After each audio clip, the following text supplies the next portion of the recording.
العظیم سارے جہان کے مرکز عقیدت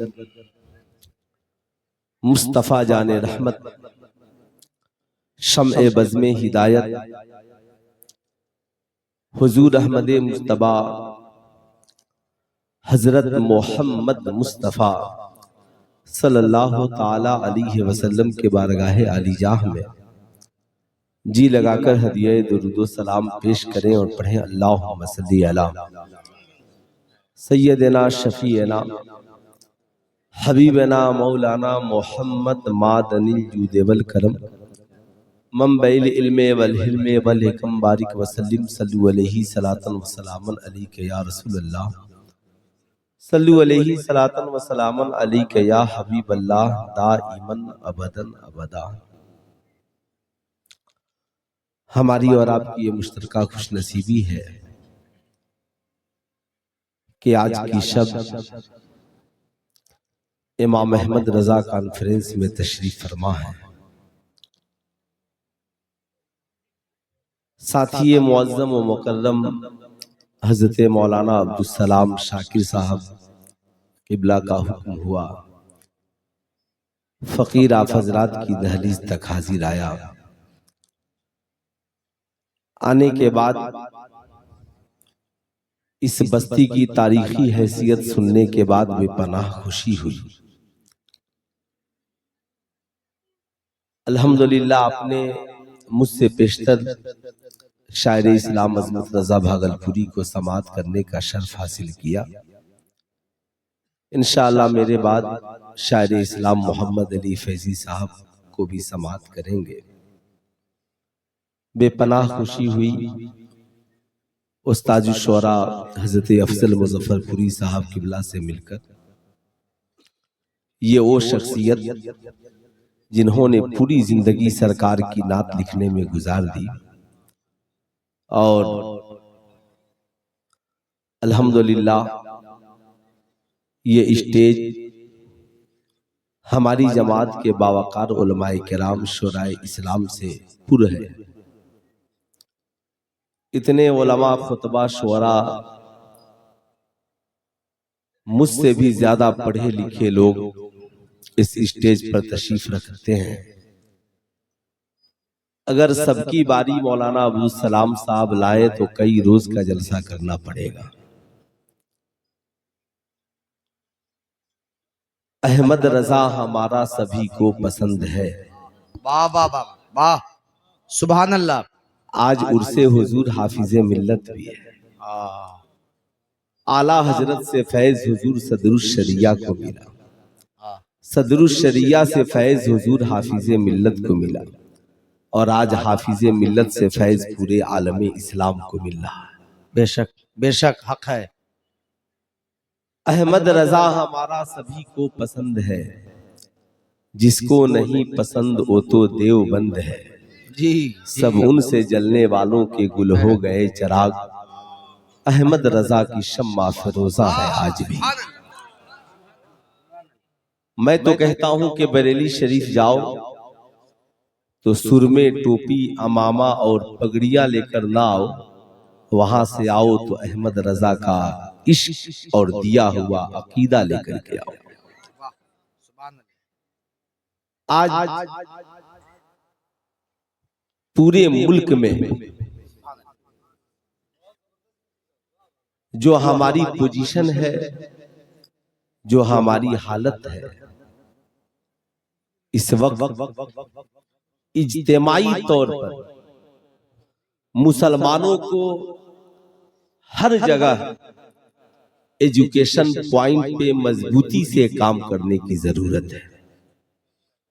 ادارہ صرف ادارہ نہ رہے، یہی ادارہ ہمارے لیے پارٹ ٹائم اسکول بھی بنے، تاکہ ہمارے بچے دوسروں کے اسکولوں میں جا کر بے راہروی کے شکار نہیں ہوں، ہماری بیٹیاں دوسروں کے کلاس اور درسگاہوں میں پڑھ کر کے مرتد نہیں ہوں، ہماری بیٹیاں غیروں کی فکر کو اپنی زندگی میں نہیں اتاریں۔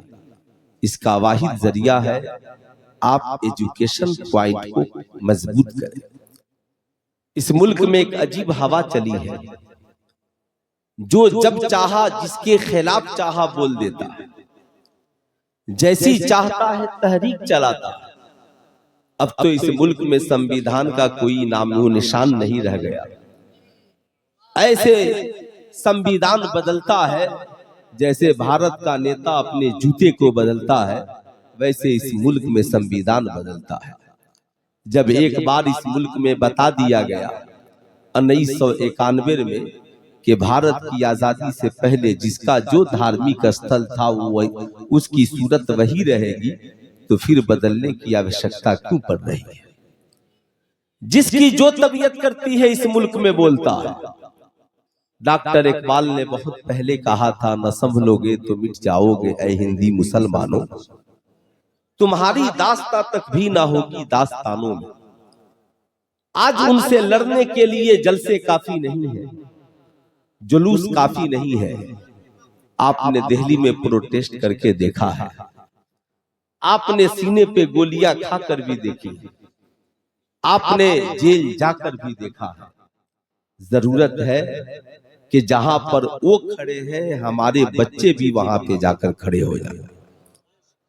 وہاں کھڑے ہونے کے لیے تلوار کی ضرورت نہیں ہے، بم بارود کی ضرورت نہیں ہے، بندوق کی ضرورت نہیں ہے، آپ کے اندر تعلیم کی اچھی کوالٹی کی ضرورت ہے۔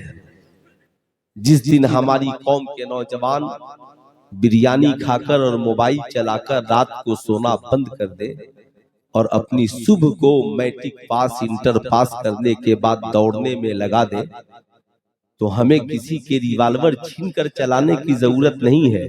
اتنا دوڑو کہ یہ حکومت خود تمہارے ہاتھ میں AK-47 دیتی ہوئی نظر آئے۔ لیکن ہم دوڑتے کہاں ہیں؟ ہم دوڑتے کہاں ہیں؟ آپ ایمانداری سے بتائیں، میں آپ سے پوچھنا چاہتا ہوں، یہ کیا ہے؟ ارے زور سے بولیے۔ موبائل یہ اچھی چیز ہے یا بری چیز ہے؟ دونوں جواب ہو سکتا ہے۔ آپ اسے اچھی بھی چیز کہہ سکتے ہیں، بری بھی چیز کہہ سکتے ہیں۔ غور سے سنیے گا، میں کسی جانے والے کو کہوں گا بھی نہیں کہ آپ چلے آئیے، اور محمد علی فیضی صاحب جب تک ہے تو کسی کو کہنے کی بھی ضرورت نہیں ہے کہ چلے جائیں۔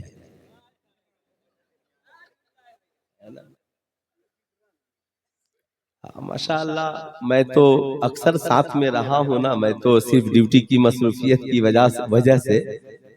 تو ابھی ایک دن حسن بھائی نے فون کیا تو کہا کہ حضرت تاریخ چاہیے، میں بولا تو میرا جانا بہت مشکل ہے، کہا بہت عجیب مسئلہ ہے۔ میں عرض کر رہا تھا یہ موبائل ہے، ایک نوجوان نے موبائل اس لیے خرید لیا کہ میں بدیس جاؤں گا، کماؤں گا، پھر ماں سے بات کرنے کے لیے موبائل چاہیے، بیوی بال بچوں کی خبر و خیریت کے لیے موبائل چاہیے، قرآن شریف کہاں کہاں لے کر گھوموں گا، چلو اسی موبائل میں کنز الایمان ڈاؤن لوڈ کر لوں گا، چلو گانے بہت لوگ سنتے ہیں، میں اسی موبائل میں سرکار کی نعتیں سنوں گا، اسی موبائل میں کچھ مسائل کی کتابیں پڑھ لوں گا، علماء اہل سنت کی تقاریریں سن لوں گا، مفتیان دین متین کی کچھ مسائل جان لوں گا۔ تو اب اس کے لیے موبائل خریدنا بھی ثواب، رکھنا بھی ثواب، صاحب اس پہ نعت نبی سننا بھی ثواب، اور اس پہ قرآن کی تلاوت سننا بھی ثواب۔ مگر ایک نوجوان کا ذہن آوارہ ہو گیا اور اس نے موبائل کو اس نیت سے خرید لیا کہ موبائل خریدوں گا اور اپنی گرل فرینڈ سے بات کروں گا، اس پہ غلط لوگوں سے چیٹنگ کروں گا، دوسروں کو ڈراؤں گا، دھمکاؤں گا، موبائل پہ غلط موویز اور فلمیں دیکھوں گا۔ ظاہر سی بات ہے اب اس کا خریدنا بھی گناہ اور اس کا رکھنا بھی گناہ۔ اس لیے یہی وجہ ہے امام بخاری نے بخاری شریف میں جتنی حدیثیں نقل کی تو سب سے پہلی حدیث پاک نیت کے تعلق سے نقل کی، انما الاعمال بالنیات کل لامرئ ما نوی، اعمال کے دار و مدار نیت پر ہے۔ اس لیے اپنی نیت کو پاکیزہ بنائیں، اپنے ارادے کو پاکیزہ بنائیں۔ آپ اپنی زندگی میں جو بھی کام کریں انشاءاللہ اگر نیت میں پاکیزگی ہے تو انشاءاللہ انجام میں پاکیزگی آ ہی جائے گی. تو انشاءاللہ کتنے لوگ آج سے اپنی نیت کو پاکیزہ بنائیں گے؟ ذرا ہاتھ اٹھا کر بتائیں تو کتنے لوگوں کی نیت میں پاکیزگی آئے گی انشاءاللہ. ٹھیک یہی پاکیزگی ہر جلسہ، علامہ رئیس القلم کہتے ہیں کہ جلسے کا وجود ہو اور اس سے کوئی تحریک جنم نہیں لے، پھر اس جلسے کا کیا مقصد ہے؟ رئیس القلم سے کسی نے پوچھا تھا حضور اتحاد قائم ہو سکتا ہے؟ تو جیل سے خط کا جواب انہوں نے لکھا تھا میں نے بڑی کوشش کی، اس اتحاد سے کیا فائدہ جہاں سارے لوگ جمع ہو جائیں مگر سب کی نمازیں الگ الگ ہوں، سب کا قبلہ الگ الگ ہو. ظاہر سی بات ہے یہ اس مرد قلندر کی تحریر ہے جس نے پورے عالم اسلام میں اہل سنت والجماعت کا کام کیا ہے. سبحان اللہ. آج جس کی طبیعت جو چاہتا ہے بولتا ہے، اس کی وجہ یہ ہے ہماری تعلیمی کمزوری. ہمارے پاس ایسے وکیلوں کی ٹولی نہیں ہے جو ہمارے مقدمات کو صحیح سے بھارت کی کچہریوں میں لڑ سکے. بھارت کا ایک غیر مسلم وکیل مسلمانوں کے ناک میں دم کر کے رکھ چکا ہے، کبھی اس کے خلاف مقدمہ، کبھی اس کے خلاف مقدمہ، کبھی اس کے خلاف مقدمہ. ہمارے یہاں ہزاروں وکیل ہیں مگر ان کو یہ کہتے ہیں صاحب ہمیں مذہب کے لیے کوئی فرصت نہیں ہے.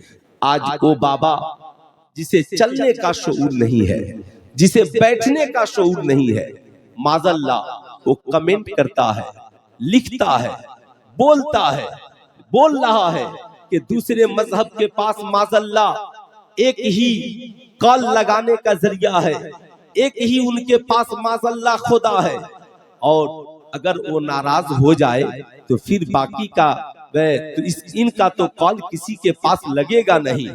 معاذ اللہ ہمارے پاس تو اتنی صورتیں ہیں کہ ان کو کال نہیں تو ان کو لگ جائے گا، ان کو کال نہیں تو ان کو لگ جائے گا، ان کو کال نہیں تو ان کو لگ جائے گا. لوگ ولیوں تک پہنچے تھے، نبیوں تک پہنچے تھے، معاذ اللہ خدا کی شان میں گستاخیاں ہو رہی ہیں مگر کون بولے گا؟ ان کے خلاف کون لڑے گا؟ ایسا لگتا ہے بھارت ڈیموکریسی ملک نہیں، ایسا لگتا ہے کہ بھارت جمہوری ملک نہیں ہے جس نے جو چاہا بول دیا. مگر میں بتانا چاہوں گا جو لوگ معاذ اللہ یہ کہتے ہیں کہ ایک ہی خدا ہے، وہ ناراض ہو جائے تو پھر کون سنے گا؟ تجھے پتا نہیں ہے یہ خدا، میرا خدا تو وہ خدا ہے جو ماں باپ سے بھی 70 گنا زیادہ مہربان ہے.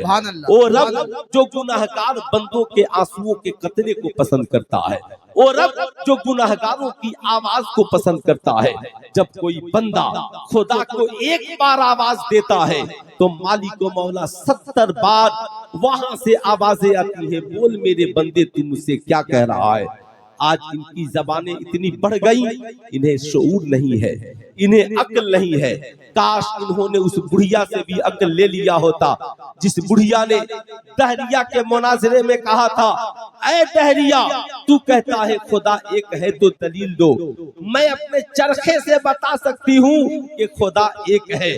بڑے بڑے مناظروں نے کہا تھا اے بوڑھی عورت کیا تو عالمہ ہے، کیا تو فاضلہ ہے؟ اس نے کہا تھا میں عالمہ نہیں ہوں، میں فاضلہ نہیں ہوں، مگر میں جواب دے سکتی ہوں. دیکھ یہ میرا چرخہ ہے، میں اکیلے گھماتی ہوں، اگر اس کے گھمانے والے 2 ہو جائیں تو میں داہنے طرف گھماؤں اور وہ بائیں طرف گھمائے تو یہ چرخہ ٹوٹ جائے گا. سن، اگر اس کائنات کا چلانے والا خدا ایک ہے، اگر 2 ہوتے تو وہ کہتا سورج پچھم سے نکلے گا، وہ کہتا سورج پورب سے نکلے گا، وہ کہتا چاند پورب سے نکلے گا، وہ کہتا چاند پچھم سے نکلے گا. اگر چلانے والے 2 ہوتے تو ٹکرا جاتے. یہی وجہ ہے میں ان لوگوں سے کہنا چاہوں گا جو لوگ معاذ اللہ آج خدا کی وحدانیت کو چیلنج کر رہے ہیں، خدا کو ناراض کر رہے ہیں، یاد رکھنا خدا تو کل بھی ایک تھا. اس جیسا کائنات میں کوئی نہیں ہے، اتنا پاورفل دنیا میں کوئی نہیں ہے. کائنات کے سارے بلینٹ اور عقل والوں کو جمع کرو. عقل والے کون ہیں؟ قرآن تو عقل والوں سے خطاب کرتا ہے، قرآن تو علم والوں سے خطاب کرتا ہے. قرآن کہیں پہ کہتا ہے